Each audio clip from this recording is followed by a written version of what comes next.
Hola Santiago, estoy muy emocionado por platicar contigo. Bienvenido a Levantando Podcast. No, muchísimas gracias por la invitación, Fran. Siempre me gusta empezar con un poquito de contexto. Empiezas tu carrera como desarrollador de software, publicando también cosas en internet, creando comunidades, para después, a tus 24 años, lanzar Mexican VC, que hoy se conoce como 500 Latam. ¿Cómo nace este fondo de Venture Capital? Nace simplemente como que de esa energía y esa oportunidad, y sumada con un poco de ingenuidad, de ver toda la oportunidad que existía en ese momento en el ecosistema de Latinoamérica. Nosotros habíamos empezado muchos hackathons y habíamos hecho muchos eventos sobre todo de desarrollo y luego de emprendimiento. Y estábamos pues muy frustrados de que no había una puerta a la que pudiéramos tocar nosotros como emprendedores, que pudiera traer no solo el capital, sino también buenas prácticas, consejos, acompañamiento para que pudiéramos generar startups exitosas. Y entonces, pues literalmente con esa ingenuidad que tiene cualquier emprendedor cuando inicia un proyecto, nos aventamos a nosotros tratar de construir esa puerta. En ese momento lo hicimos yo con otros tres socios, grandes amigos de esa época, eh, sin saber lo que era un fondo, ¿no? Sin nunca haber trabajado en uno, sin nunca haber recibido inversión de uno tampoco. Y tuvimos la fortuna de encontrar gente que nos apoyó en ese momento. Levantamos un poco de capital, invertimos en algunas empresas. Y un año después, justo con nuestro primer inversionista, que había sido 500, pues surge un poco la charla de decir, oye, ¿por qué no mejor en vez de hacer nuestro proyecto por nuestro lado, unimos fuerzas y hacemos un fondo para Latinoamérica habla hispana de parte de 500?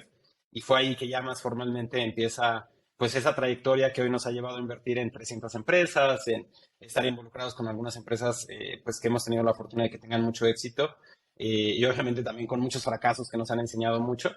Y esa ha sido un poco la historia.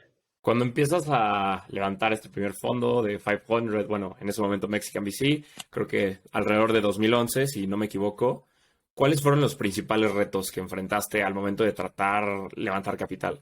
Creo que ahí, digo, nosotros pues siempre bromeo que el ingrediente número uno que necesitas para empezar un fondo es no saber lo difícil que va a ser, ¿no? Porque si lo supieras, probablemente no te aventarías a hacerlo. En ese momento, nosotros habíamos estado muy involucrados con la comunidad de desarrollo y muy cerca de Silicon Valley. Y entonces, cuando surge la idea de empezar ese primer fondo, surge donde estábamos dos mexicanos, César y yo, y dos personas de Estados Unidos, Lisa y David. Y David había sido un emprendedor muy exitoso allá, ¿no? O sea, egresado de Stanford, su familia siempre había pasado por MIT, había hecho ya una empresa que ya había vendido, estaba haciendo otra bastante exitosa y había empezado una de las comunidades de programación más importantes de Silicon Valley. Y entonces, con él habíamos hecho algunos experimentos de tratar de levantar, de juntar proyectos para que pudieran conseguir inversión ángel en Silicon Valley. Y no habíamos tenido el éxito que queríamos, en parte porque creíamos que la comunidad de inversionistas de Silicon Valley quizá no conocía lo suficiente a México. Entonces, la idea de empezar el fondo era, de alguna manera, como que darle la vuelta a ese problema, donde la gente nos diera el dinero a nosotros, sobre todo como en esa dupla de tener, pues, a gente como David, que ya tenía mucha experiencia en Silicon Valley y que era de allá, y nosotros que veníamos de este ecosistema y podíamos como que en conjunto llenar un poco como que ese miedo de decir, oye, es que no conozco México o Latinoamérica. Y entonces David, como que de alguna u otra manera tenía una impresión, él había levantado capital para muchos tipos de proyectos diferentes, desde startups hasta una non-profit slash hackerspace que se llama el Hacker Dojo y otros lugares. Entonces, yo creo que él tenía la intuición de que iba a ser fácil levantar capital para un proyecto de este estilo. Y la sorpresa fue que no, o sea, realmente incluso teniendo el network, teniendo las credenciales, de repente, pues sí fue muy difícil levantar ese capital inicial. Y afortunadamente nos encontramos con 500 y con un par de otros ángeles que participaron en ese primer proyecto. Pero digo, poniéndolo un poco allá afuera de qué tan exitosos fuimos en ese levantamiento. Originalmente queríamos levantar 5 millones de dólares y terminamos levantando $250,000, ¿no? Que evidentemente, pues es una parte pequeña de la meta que nos pusimos. Pero del otro lado, pues afortunadamente con ese capital pudimos empezar a invertir y construir lo que es, pues literalmente como que esta zanahoria que todo fund manager tiene durante toda su carrera, que es el track record, ¿no? Que todo el mundo te dice, quiero más track record, pero, o sea, no importa cuánto tengas, siempre puede haber más, ¿no? Entonces, como que nosotros pensábamos que hacer esas primeras inversiones iban a ser suficientes para como que tener el track record y ya poder ir y levantar el resto del fondo, ¿no? Y digo, ahora estoy aquí 10 12 años después de esa carrera y sigo construyendo mi track record y sigo a veces recibiendo la retroalimentación de que les gustaría que tuviéramos más track record, ¿no? Entonces, muchas aventuras. Claro, el track record nunca acaba, siempre lo vas construyendo, haciendo más y más inversiones, esperando que te vaya mejor.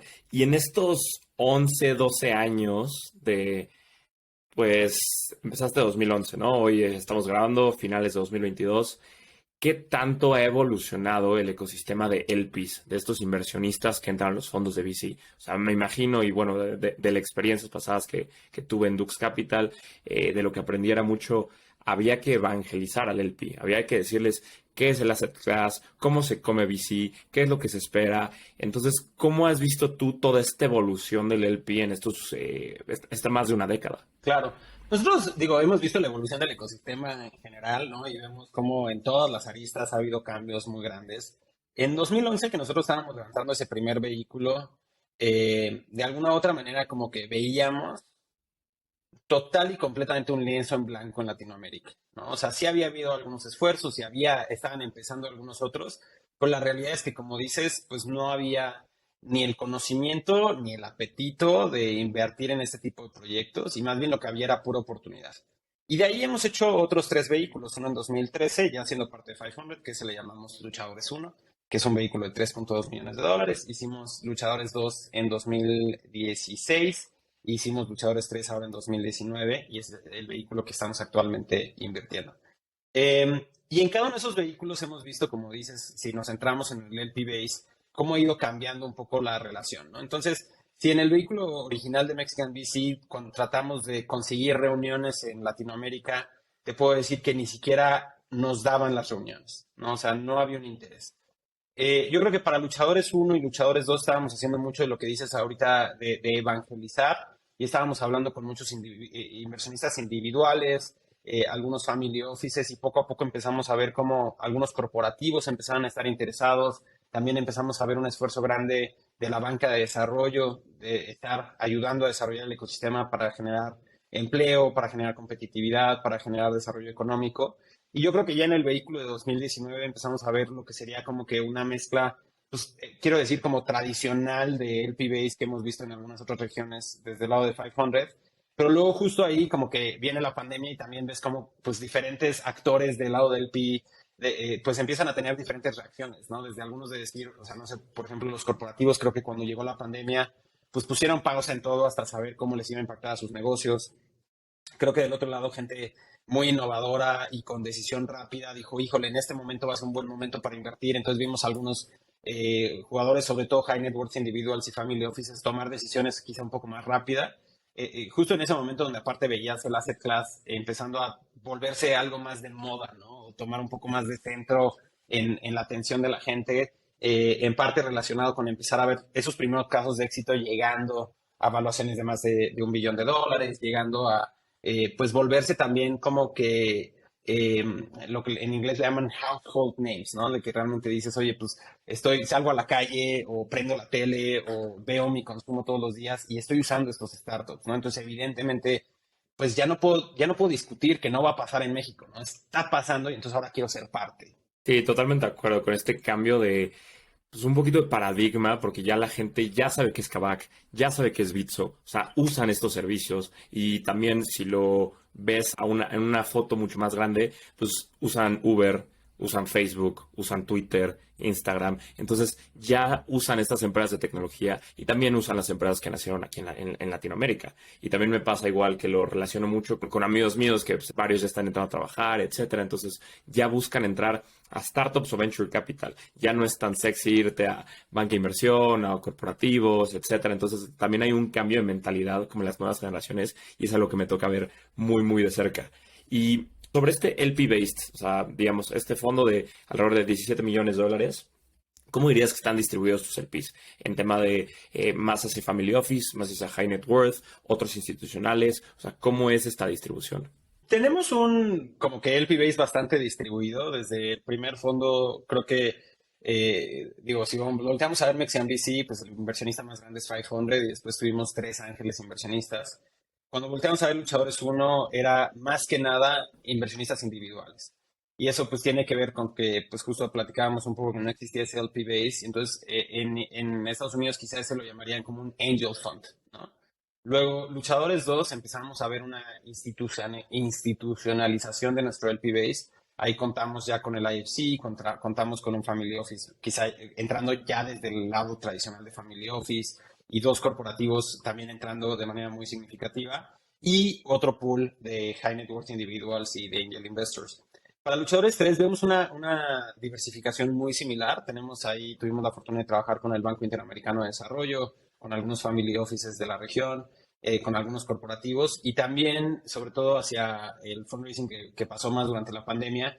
Te digo que vimos a muchos inversionistas ángeles también participando de manera individual. Para este fondo, Luchadores 3, 17 millones de dólares y parte de la estrategia de ustedes es este programa de aceleración, si lo puedo llamar de alguna manera, que es invertir $60,000 por el 8%. O sea, ¿cómo es esta construcción del portafolio? Porque, por un lado, hay unas startups que las admiten y entran muy temprano en este programa y por otro lado también hacen inversiones, digamos, ya en etapas más avanzadas, que no necesariamente son startups que entran al programa. Claro, creo que entender la construcción de portafolio de lo que estamos tratando de lograr dentro de 500 requiere quizás hacer el zoom out de entender qué es 500 a nivel global y cuál es el rol que nosotros estamos realizando con este vehículo en Latinoamérica, ¿no? 500, si volteamos y hacemos un poco el zoom out, es un organismo que empieza en 2010. Hemos hecho diferentes fondos, incluyendo el de Latinoamérica habla hispana. Tenemos otros similares en Middle East, tenemos en Corea, en Southeast Asia, tenemos el fondo global del que invertimos a todos lados basado en San Francisco. Y ese vehículo empieza en 2010. Hemos ido como agregando esas estrategias que le llamamos de fondos temáticos con la intención de cumplir una misión muy clara, que es generar ecosistemas exitosos de emprendimiento en todos lados del mundo, ¿no? Y con eso, pues tratar de verdaderamente aumentar y mejorar las economías y a muchas personas en todo ese proceso. Y como somos un fondo, pues obviamente lo tratamos de hacer siempre pensando en retornos, ¿no? La oportunidad que nosotros hemos visto en Latinoamérica habla hispana cuando empezamos, pues era justamente como que ser estos inversionistas que invirtiéramos en una etapa temprana, no forzosamente a nivel idea, pero sí en eso como pre-seed o seed, donde estás tratando de validar y realmente entender cómo construir el negocio y que las variables que vemos que nos van a quitar el miedo de por qué invertir en una empresa es un equipo muy talentoso tratando de crear una eficiencia tecnológica en una industria donde vemos o ya hemos visto en otras industrias o en otras geografías y que realmente pues hay un mercado grande, ¿no? Entonces, ¿cómo se traduce eso a nuestra construcción de portafolio y lo que hemos hecho en Latinoamérica? En el primer vehículo hicimos 73 inversiones a través del programa y 6 inversiones fuera del programa. Y un poco la lógica de tener inversiones dentro del programa y fuera del programa era decir, oye, pues vamos a tratar de crear un programa que en ese momento le llamábamos de aceleración, donde traigamos todas esas buenas prácticas y traigamos una serie de recursos para aumentar las probabilidades de éxito de estas empresas y disminuir sus probabilidades de fracaso en escala.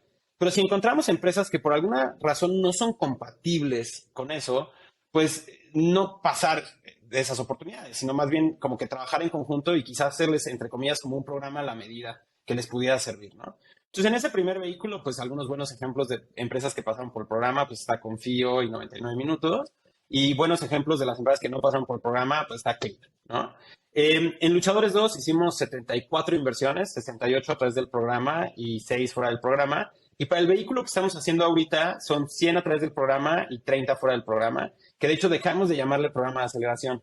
Hoy le llamamos que es un compromiso que hacemos con las empresas de trabajar en conjunto esos primeros 4 meses en, pues como te decía, pues tratar de tocar todos los puntos que hay alrededor de la construcción de la empresa con la intención de que pues quitemos ese riesgo de quizá no ver un punto ciego, aumentemos las probabilidades de la empresa con todo lo que tenemos nosotros alrededor de nosotros, de socios, de conocimiento, de aliados, etcétera.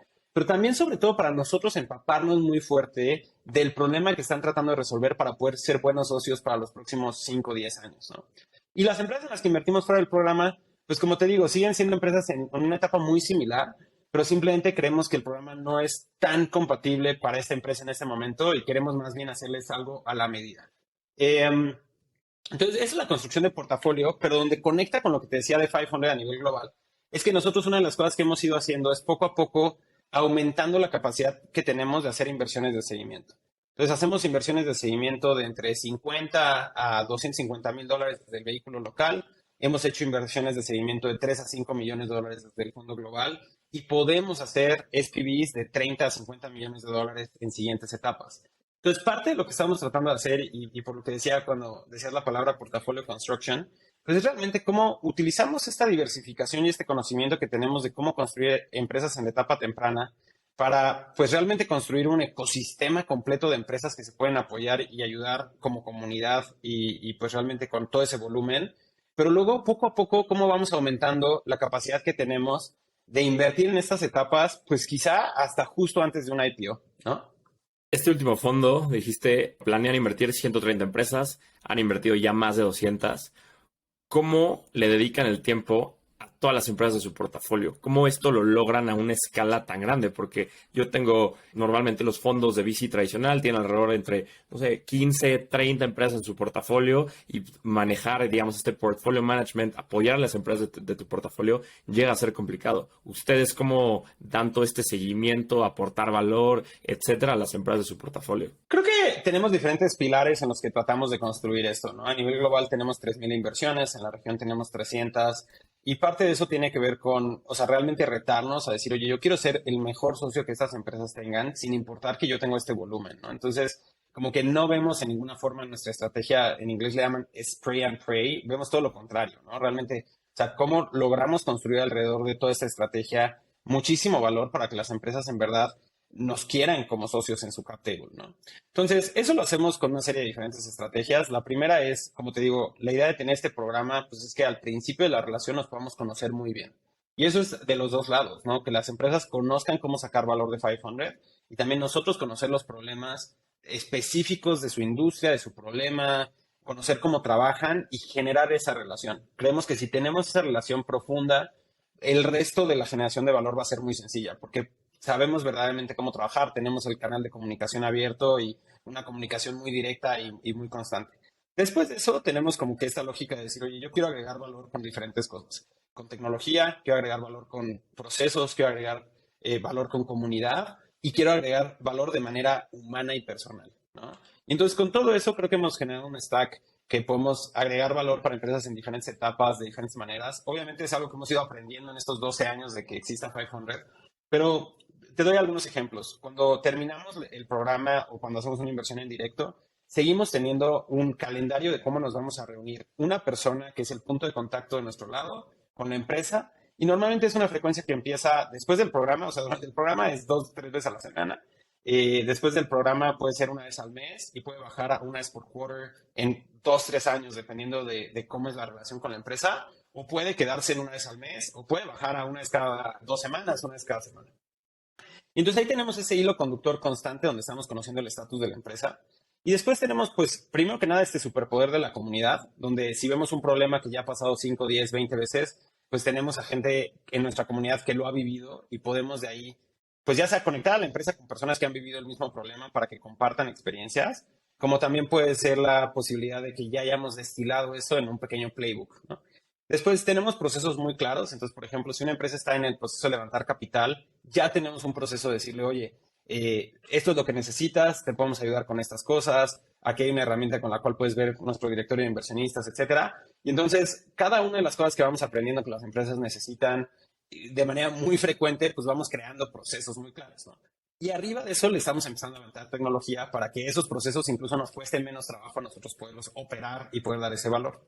Ahora, si bien tenemos todo eso, sí hemos aprendido que nunca vamos a poder quitar la parte humana, ¿no? El seguimiento, de estar cerca del emprendimiento, de echarle, ahora sí que coco y juntos como que dedicarle tiempo a las preguntas que no están resueltas, pues es súper importante y por eso es que tenemos todo este proceso con los puntos de contacto que siguen siendo capaces de utilizar todo el poder de 500, ¿no? Ahora, yo creo que 500, por tener estas 3.000 inversiones a nivel mundial, pues empieza a tener como que una cierta economía de escala y una cierta serie de superpoderes que son muy interesantes. Yo, por decir algo, ¿no? Por dar un ejemplo. Tenemos algunas inversiones que pueden ser similares en diferentes lugares del mundo. Entonces, por ejemplo, Andrés de Allenda, que es parte del portafolio de Latinoamérica de habla hispana, conoció justamente a Amit, el founder de Red Doors, que es una empresa similar, pero pues quizá con más tiempo de desarrollo en Southeast Asia. A través de nuestra comunidad terminaron estando en contacto y hoy pues son dos personas que tienen muchísima comunicación y que se han intercambiado pues mucho valor, ¿no? Entonces puedes pensar en eso multiplicado por pues la cantidad de personas que hay en nuestra red, pues hay muchas cosas ahí interesantes. La naturaleza de este negocio es que tengas empresas en tu portafolio, unas que vayan bien, unas que vayan regular y otras que vayan mal. ¿Tienes alguna manera de dedicarle el tiempo a las startups dependiendo de la situación en la que se encuentran? Digo, filosóficamente creemos que nuestra responsabilidad al estar en un cap table, pues verdaderamente es tratar de ser los mejores socios posible. Y por lo mismo nunca, o sea, creo que no trataríamos de decir, oye, le voy a dedicar más tiempo a las que van bien o menos tiempo a las que van mal. O al revés, ¿no? Hay gente que dice, oye, pues quizá las que van bien ya le pasé la estafeta a alguien más y pues ya será suerte Ujú. de los siguientes inversionistas o lo que sea. Creo que nosotros por tener esta filosofía de decir, oye, pues tenemos un portafolio muy amplio y queremos poder escalar, nos forzamos mucho a tratar de generar una oferta que esté disponible para pues todas las empresas del portafolio, ¿no? Entonces, creo que en ese sentido, lo que yo trataría siempre de hacer es decir, oye, si tú eres parte del portafolio de 500, quiero que conozcas toda la oferta y la tengas siempre disponible para que nos pueda sacar la mayor cantidad de jugo posible. Y del otro lado también nosotros pues sentir ese compromiso de decir, oye, sin importar si tenemos una o 300 empresas en el portafolio, pues el compromiso que hicimos contigo como emprendedor o como emprendedora es estar ahí en tu camino, ¿no? Y creo que eso es lo que estamos tratando de construir. Parte de lo que también construyen y han construido exitosamente dentro de 500 es la comunidad. O sea, ¿cómo crean una comunidad exitosa? ¿Qué elementos ves tú que son fundamentales para crear una comunidad? Interesante. Yo creo que el elemento número uno es verdaderamente como que ver, haciendo un zoom out, qué es lo que estamos tratando de lograr, ¿no? Y vernos pues tal cual como personas que somos en esa vulnerabilidad de que estamos recorriendo un camino, tratando de conseguir un objetivo, de impactar a nuestras comunidades, de generar empresas exitosas, de cumplir ciertos objetivos, pues a veces de vida y evidentemente respetar el riesgo que cada persona está poniendo para hacer eso, ¿no? Entonces, por ejemplo, a la pregunta anterior que me decías, oye, empresas que tienen éxito, empresas que tienen fracaso, pues hemos tenido algunas empresas que por mucho tiempo pensamos que estaban a punto de fracasar y que hoy quizás son algunos de nuestros top performers. Tenemos empresas que han fracasado, pero esas personas hoy trabajan en otras empresas o hemos vuelto a invertir en sus siguientes empresas porque creemos en las personas, ¿no? Entonces creo que cuando volteamos a ver un poco el tema de comunidad es eso, ¿no? O sea, creo que a mí personalmente me ha dado mucha alegría y mucho crecimiento ser parte de diferentes comunidades a través de muchos años. Y creo que la comunidad es una de las alquimias más difíciles de entender. O sea, creo que hoy con inteligencia artificial y tecnología y muchas otras cosas, como que de repente sentimos que estamos como que en este punto donde estamos viendo algunas cosas mágicas pasar. Para mí la magia más grande, la alquimia más grande, en verdad es cuando ves y estás en una comunidad que está generando un valor que ni siquiera puedes explicar cómo es que sucede, ¿no? Y creo que siempre como que nuestro proceso de desarrollo de comunidad es perseguir eso, ¿no? Es el serendipity de qué pasa cuando tienes a grandes personas en un momento de colaboración donde pueden incluso tener como que un objetivo más grande que el objetivo personal. Y eso creo que lo hicimos muy bien al principio. Creo que de la naturaleza de donde veníamos, de venir de haber estado haciendo comunidades, de estar haciendo algunos otros objetivos de desarrollo, ¿no? O sea, de que veías a gente que estaba tratando de construir los building blocks del ecosistema, pues era muy fácil que todos nos engranáramos en una comunidad, ¿no? Creo que a través de los años, como siempre fue un punto fuerte para nosotros, nunca le dedicamos conscientemente como que el crear la estructura para escalarlo.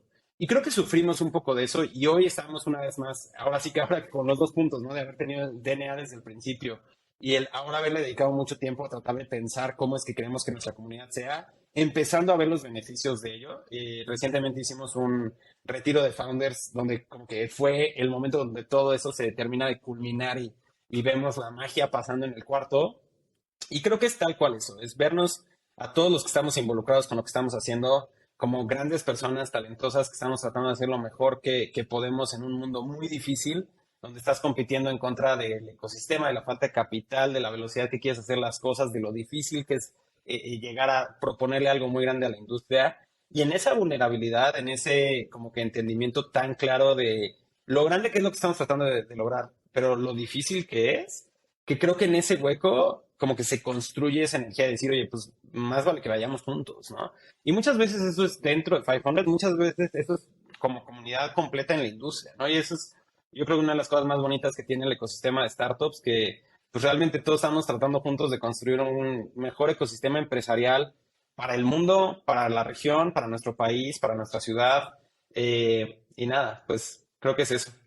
Totalmente de acuerdo. Todos estamos como en el mismo lugar tratando de construir y para seguir desarrollando este ecosistema creciente en América Latina. Y hablaste un poquito del tema de la competencia, o sea, y como VC, tú compites contra otros fondos, ¿no? Pues al final del día tú estás buscando ese allocation en ese deal que está pues, relativamente hot, que es un second time founder, y pues, tú quieres entrar como VC. Y parte de su diferenciación, ustedes en 500, es este tema de la comunidad.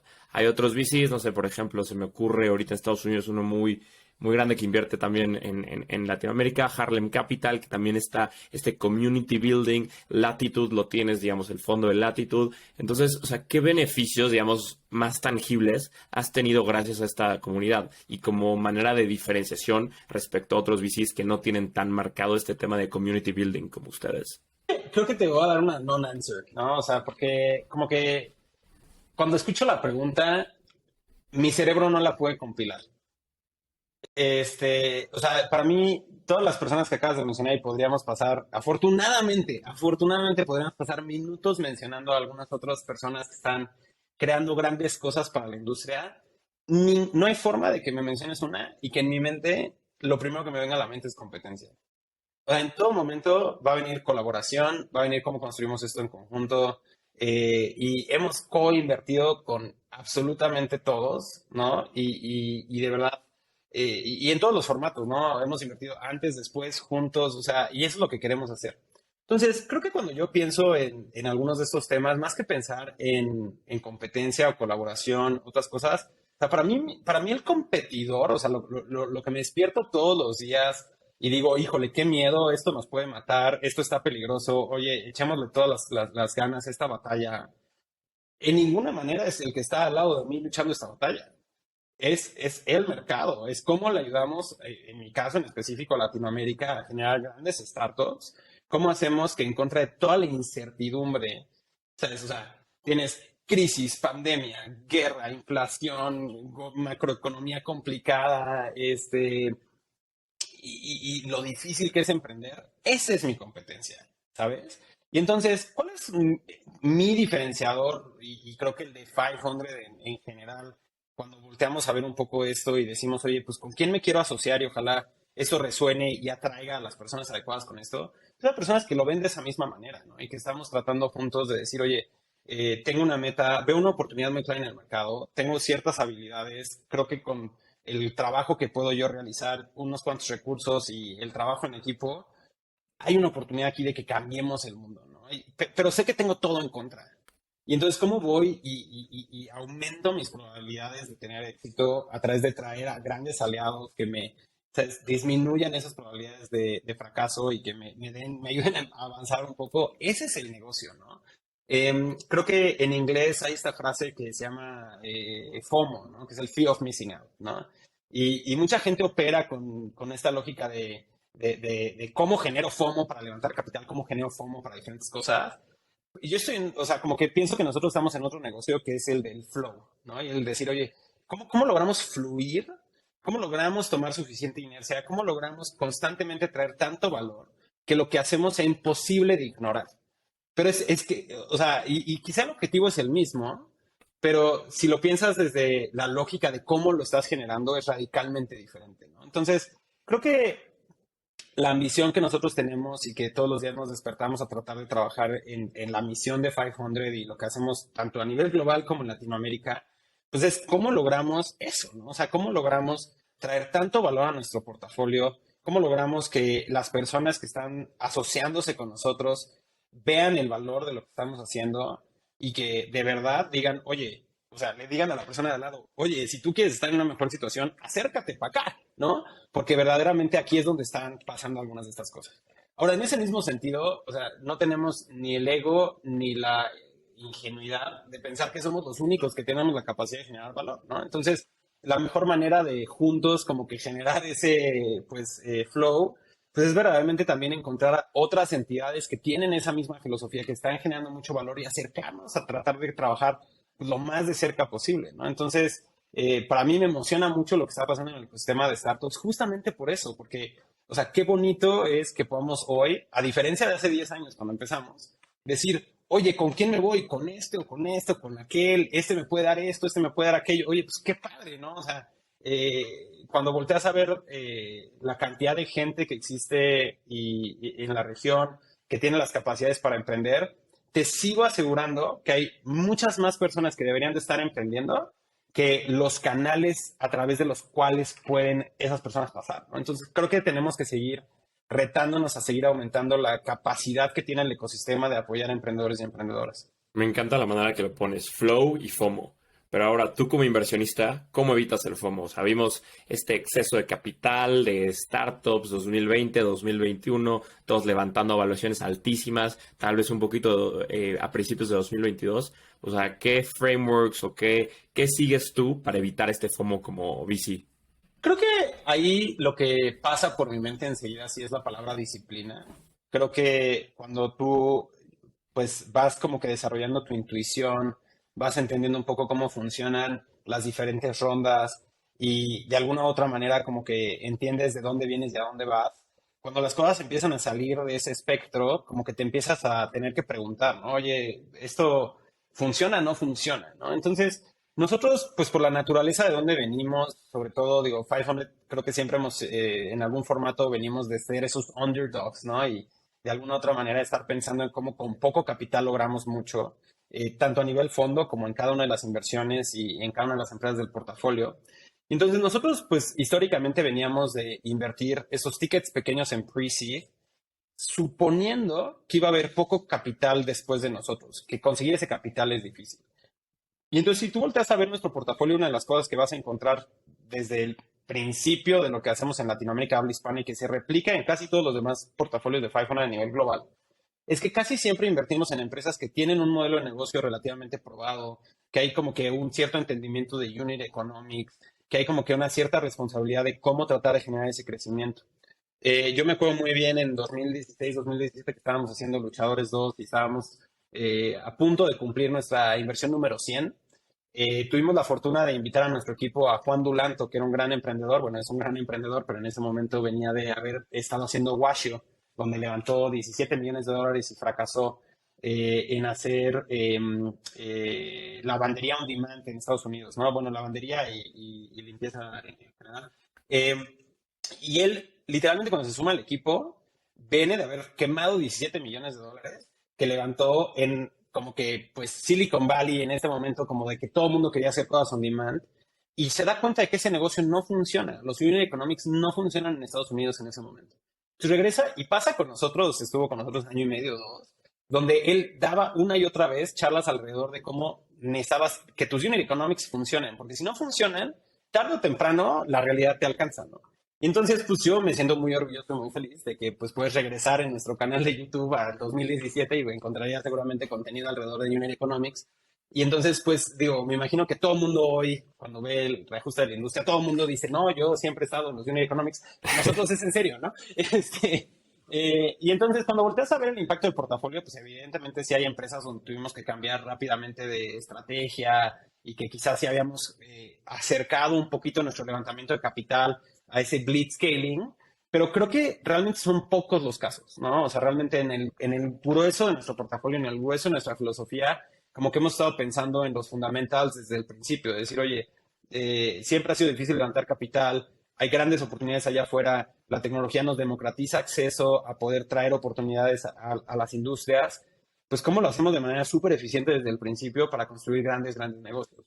Y entonces creo que en ese core pues sí, hemos como que creado una disciplina muy fuerte de pensamiento de decir, oye, sí tengo que pensar en hacer apuestas contrarias, que sean muy ambiciosas, que tengan mucha posibilidad, pero ¿cómo lo hago dentro de un framework, como dices, donde yo me siento cómodo tomando esas decisiones, ¿no? Y entonces sí te puedo decir que en 2020, 2021, pues dejamos pasar grandes oportunidades que nos parecían equipos muy buenos, que tenían industrias súper interesantes donde veíamos muchas posibilidades, pero pues simple y sencillamente la manera en la que habían diseñado la empresa no nos hacía sentido, ¿no? O sea, veíamos cosas en papel, levantando evaluaciones mucho más altas de lo que quizá algunas de las empresas que nosotros llevábamos 3, 5 años trabajando y que traían tracción y que traían miles de cosas, habían levantado sus últimas rondas y decíamos, oye, si yo tengo $1 y lo puedo invertir en esta idea o en estas oportunidades que ya tengo en el portafolio de hacer inversiones de seguimiento, pues quizá me conviene ponerlas en estas empresas que ya conozco, ¿no? Entonces, como que creo que eso también nos dio mucho contraste. Santiago, antes de llegar a la parte final, quiero tocar un tema contigo que son las salidas.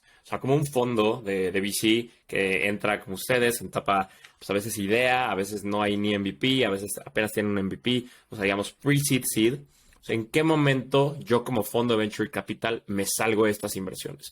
En una serie B, una serie C, una serie A, me ofrece una secundaria a otros inversionistas, me espero a que haya una eventual venta, un IPO. O sea, ¿cuál ha sido tu experiencia desde 500 por ya más de una década en el tema de cómo manejar las salidas dentro de tu portafolio?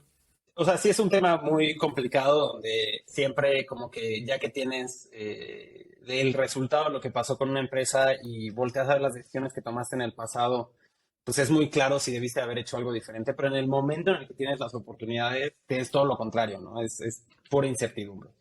Y creo que ahí, digo, lo que nosotros hemos aprendido y lo que hemos vivido es muy particular a nuestra situación. Y creo que cuando yo pienso en el abstracto, si quisiera darle consejos a otras personas que están empezando a pensar en fondos, creo que mi invitación sería pensar cómo analizas tu situación para saber si una decisión es correcta o incorrecta, ¿no? Y entonces, cuando tú ves en el abstracto una oportunidad de liquidez, sin entender, por ejemplo, la duración que ha tenido el fondo, sin entender cuál es el apetito de tus LPs y lo que has podido platicar con los LPs, cuál es un poco también la situación de cada una de las empresas, pues es muy difícil, ¿no? O sea, realmente creo que tienes que ponerlo mucho más en el específico. Ahora, tratando de pensar un poco en las lecciones aprendidas que hemos tenido ahí, creo que ser sobreambicioso probablemente no es lo mejor que puedes hacer ni para tus LPs ni para tu manejo de portafolio, porque definitivamente mostrar DPI para tus inversionistas y para la región es bien importante, ¿no? Creo que hasta cierto punto como que esperarte hasta las salidas del final, que es siempre lo más atractivo, ¿no? O sea, porque si dices, ojalá, yo me puedo quedar en una empresa que sigue creciendo y que puede llegar a una IPO, pues de alguna u otra manera también es potencialmente muy atractivo como fund manager, pero ir generando esas distribuciones en el camino, pues va dando como confianza en la tesis y también te va enseñando a ti cómo es el proceso de salir de esas empresas. Entonces creo que esta es una de esas cosas que es mucho más arte que ciencia.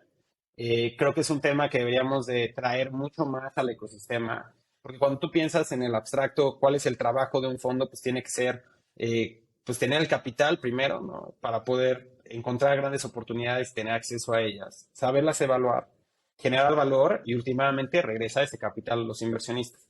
Y sí creo que como ecosistema hemos visto todo el desarrollo del ecosistema, cómo ha ido evolucionando en esa etapa, y creo que apenas estamos llegando al punto donde tenemos assets que vale la pena empezar a preguntarnos, oye, ¿cuál es el mejor camino? Y creo que como ecosistema nos obliga mucho a pasar más tiempo entendiendo esa parte. Creo que al igual que vivimos un proceso de dar confianza para inversionistas primarios en Latinoamérica, creo que ganaríamos mucho de también hacer un esfuerzo de industria, de empezar a acercar a algunos de los grandes compradores de secondaries en el mundo a que conozcan lo que está pasando en Latinoamérica para que puedan tener la confianza de ser ellos o esos grupos parte de traer esta liquidez.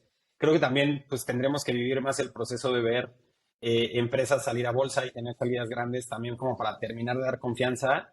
Pero de mi lado creo que siempre como que pienso un poco, ¿no? O sea, como que la filosofía hasta el día de hoy ha sido como realmente enfocarnos en el inicio de ese funnel diciendo, oye, nosotros invertimos en pre-seed y nuestro destino realmente se va a escribir por si tenemos la capacidad de encontrar grandes empresas y ayudarle a esas empresas a llegar a etapas futuras. Creo que el cómo salimos y cuándo puede ser una como que optimización, pero al final del día no es lo que va a hacer o romper la estrategia. Lo que va a hacer o romper la estrategia es si fuimos capaces de generar ese portafolio que tiene empresas que tienen el valor para que podamos estar teniendo estas preguntas, ¿no? Sí, yo creo que como fund manager es muy complicado y platicando con otros VCs también escucho de, no, pues a mí me gustaría salirme, no sé, la mitad ahorita y luego la otra mitad y luego de esa mitad un cuarto. Entonces, o sea, estrategia es muy complicado y como dices, o sea, depende mucho de la situación actual. No sé, con tus LPs estás levantando el siguiente fondo, ya te piden distribución, entonces pues vendes o vendes un cacho, vendes todo y llega a ser muy complicado. Llegamos a la parte final de la entrevista. Te voy a hacer unas últimas preguntas donde te pido que la respuesta sea lo más breve posible. ¿Preparado? Sí. ¿Cuáles son las tendencias que más te emocionan como inversionista? Creo que en este momento para mí lo más fácil que se está haciendo desarrollar software. Y yo sé que es quizá un trend que viene desde hace mucho tiempo, pero lo veo cada vez más latente y me emociona mucho. ¿Qué harías para fomentar las inversiones en los fondos de Venture Capital en LATAM? Generar confianza a través de mucha transparencia en la industria, más contenido y sobre todo retornos. ¿Generalista o especialista? En el mundo del software hay un concepto que se llama T-shaped, o sea, forma de T, que es que eres generalista, pero siempre encuentras la oportunidad de tener profundidad en al menos algunas cosas, ¿no? Que es la mezcla entre generalista y especialista. Entonces yo me encuentro justo en medio. ¿Qué consejo le darías a un first time fund manager? Paciencia y convicción. Y por último, ¿cómo ves a 500 dentro de 5 años? Uf, extremadamente emocionante. Santiago, mil gracias por la plática. Disfruté muchísimo platicar contigo. Muchas felicidades por todo lo que has logrado en estos 10 años con, bueno, desde Mexican VC a hoy 500 y todo lo que siguen construyendo desde la comunidad muy impresionante desde 500. Muchas, muchas felicidades. No, muchísimas gracias y creo que apenas estamos empezando.